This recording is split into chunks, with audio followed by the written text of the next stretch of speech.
Now what we're going to do is we're going to add a layer mask to this so we can actually blend the two faces together a little bit better.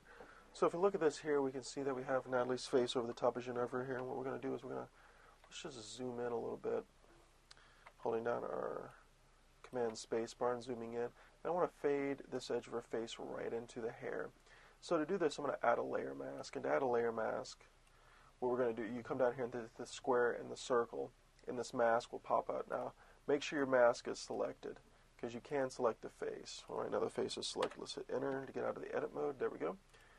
And click on it here, and as you can see, it puts this little border right here around it, and the border around there. So we want to paint on our mask. What we're going to paint on our mask with is we're going to hit B for our brush tool, and hit D to make sure we get our white and black, and then hit X to switch between the white and the black.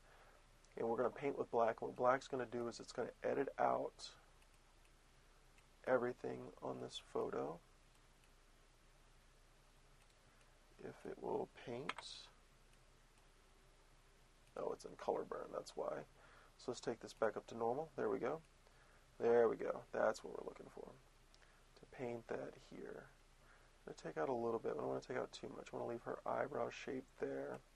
And to see this a little bit better, what we can do is we can take our opacity and bring it down just a little bit so we know exactly where we're painting, where we're fading into. I'm going to go ahead and hit Shift and beginning square spacebar key to actually give this a little bit of a fade effect.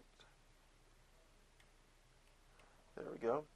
Now if we bring our opacity right back up, we can see that we've lined this out really well, and it's starting to match up here in the hairline, and we're going to do the same thing over here, and we'll do that in the next section.